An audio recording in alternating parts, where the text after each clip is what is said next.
Well, after watching this, I can now see why Patty Jenkins is directing a Star Wars movie next. So, there's that. So, Wonder Woman 1984 is written and directed by Patty Jenkins, and it stars Gal Gadot, Chris Pine, Kristen Wiig, Pedro Pascal. And it's about Wonder Woman in the year 1984. Bad guys, Cheetah, and Maxwell Lord are there. And Steve Trevor is somehow there, despite the fact that he died in World War One. I was kind of looking forward to this because I do enjoy the first Wonder Woman movie. Definitely some issues with the movie, like the last act. Other than that, I think it's a fun movie overall. And obviously, with the pandemic, this movie has been pushed back several times. It was supposed to come out, and it's been pushed back since last year, actually, in 2019. And they just keep pushing it back because of the pandemic.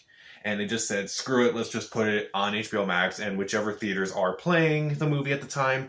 And it probably caused a ripple effect in releasing movies on streaming services. But that's all for another video. I actually watched this movie a few days ago, and I didn't want to talk about it right away because I just need to sit for a while and think about what I just saw. And for the record, this is a spoiler review, so if you did not watch the movie, watch the movie first so you can kind of understand what I'm talking about, because I don't know if I'll even understand what I'm talking about. So, how do I feel about the movie as a whole? Is this the worst thing ever? No. Is it the best thing I've ever seen? No. Just no. So, is there anything good here? Well, overall, the acting is pretty good. Gal Gadot, she's getting better as Wonder Woman, I'd say. I didn't really like her in BVS, but with each new performance I see, I do like her more and more. And I did like seeing Chris Pine again as Steve Trevor. I did like their relationship a bit.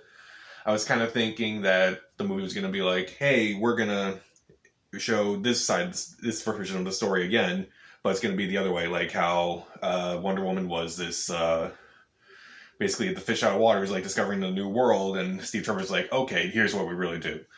And the movie kind of promoted itself that way, where it's like showing, hey Steve, this is how we're doing it actually now. And it's like, I was kind of hoping for that, but they don't really show that. We'll get into that, and we'll definitely get into the whole Steve's body issue. The two villains, they're fine overall. But, like, Kristen Wiig and Pedro Pascal, I do have issues with both of them in this movie. Mainly because they start off well, and for some reason, they just get worse through this movie, unfortunately. Like, I felt bad for Pedro Pascal as Maxwell Lord for a bit, and then he just becomes, like, very cartoonish by the end. And it's just unfortunate, really. And the same can be said for Kristen Wiig. Like, I was thinking, oh, because she's comedic, and she's doing kind of a serious part, it's like, oh, that's actually kind of good for what she's doing. And then she's trying to be serious later on in the movie, and it just does not work. It's unintentionally funny at times, and that's not what I really wanted from this movie, unfortunately. There are some action sequences in this movie.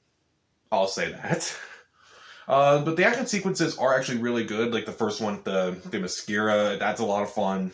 The one in the mall I actually really liked. A lot of people didn't care for it, but I actually thought it was kind of fun. And the one in Egypt, I thought that was kind of fun too.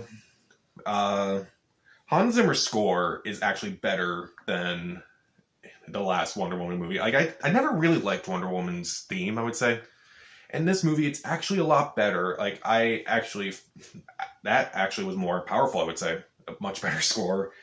It looks great as well. The cinematography is a lot better than the last Wonder Woman movie.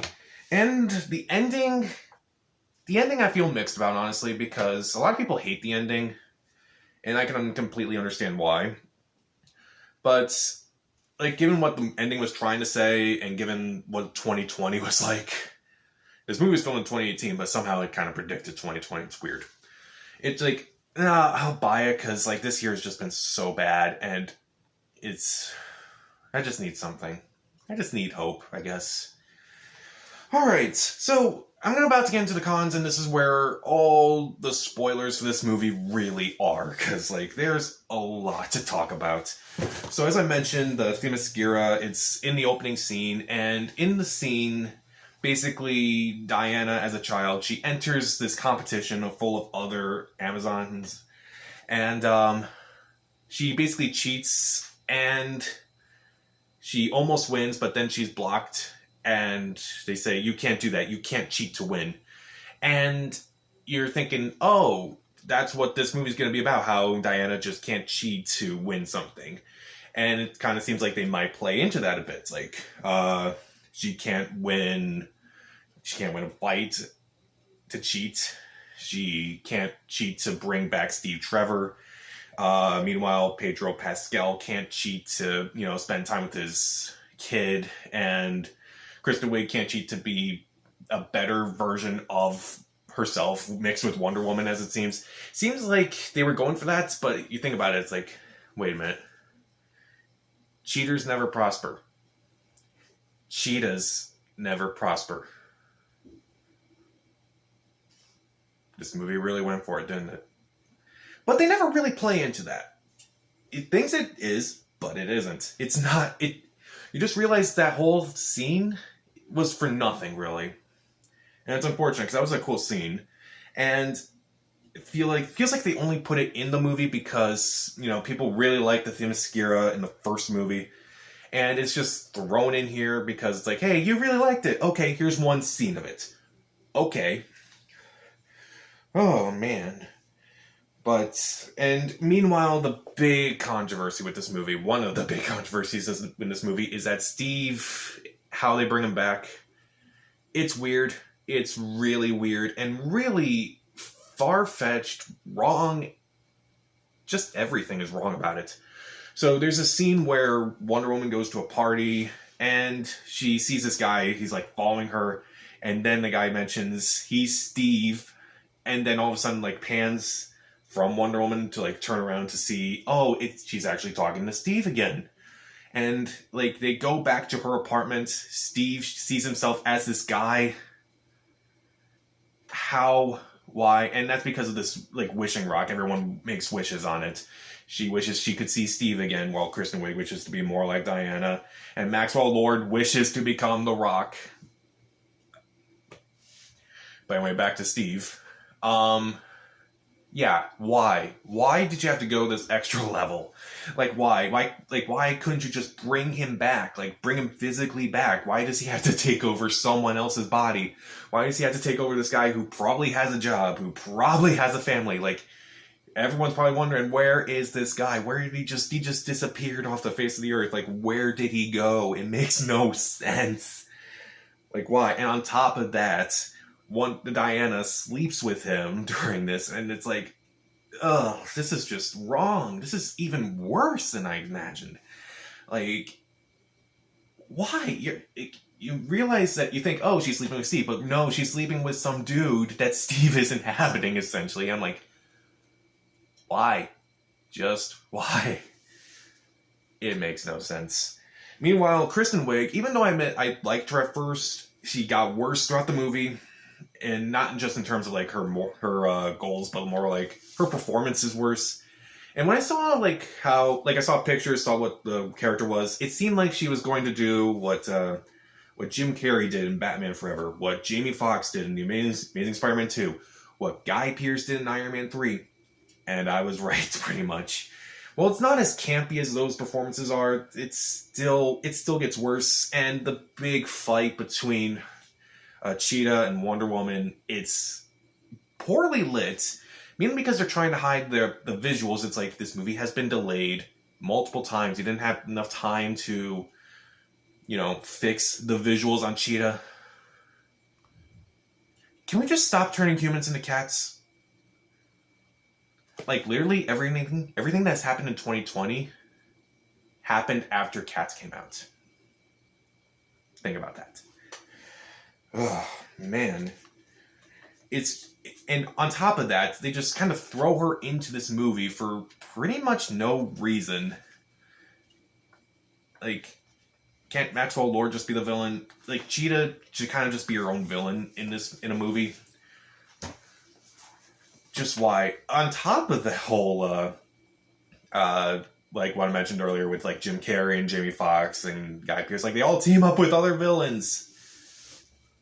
Just stop with this trope. Just stop. It's terrible. I hate it. Like, they're really nerdy, and then they get confidence because they're villains now, and please stop with this. Again, I mentioned with Pedro Pascal, he becomes the Rock. He becomes a wishing rock, essentially, and I just thought it was just so odd, honestly. Like, why? Like, I understand why, but why? Like, why would you do it this way? Like, why would you... You can understand why he did it, but at the same time, you don't understand why he did it. It makes no sense. As far as the action goes, the lack of action, it honestly didn't bother me too much. Because, like, in my opinion, I think, like, superhero movies don't really have too much action these days compared to the rest of the movie. And a lot of people, for some reason, point this movie out, even though I feel like a lot of movies, superhero movies, don't really do that. And I thought the action sequences were fine overall, with the exception of that last one. And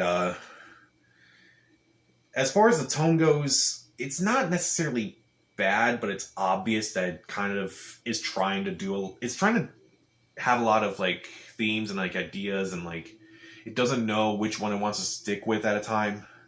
Like, the first scene, the Themyscira, it's, like, action-packed, and then, like, the second scene at the mall, even though it's entertaining, it's corny, and throughout the rest of the movie, it's pretty serious throughout, with hints of comedy, and there are some times where it's, like, it's supposed to be a serious scene, but the way the actors are playing it, it feels like a comedy, but it really isn't. It's supposed to be a serious scene.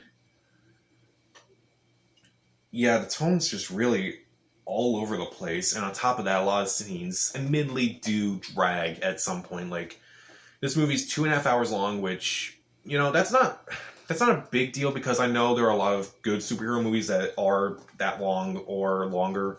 Like, Endgame's 3 hours long, but... And on top of that, let's get to the big ending where they reveal that... Where, basically... Maxwell Lord's trying to command everyone to make wishes, and Wonder Woman renounced her wish of having Steve Trevor around, and that's how she gets her powers back. And that they kind of explain why there's not a lot of action sequences, because Wonder Woman doesn't have powers, or she's not as strong as she used to be because of this wish.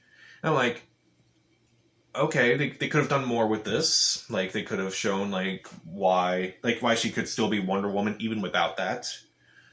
Instead, not really. But as for the last scene, not necessarily the last scene, but the last big sequence of the movie where she's trying to convince the entire world to renounce their wish, and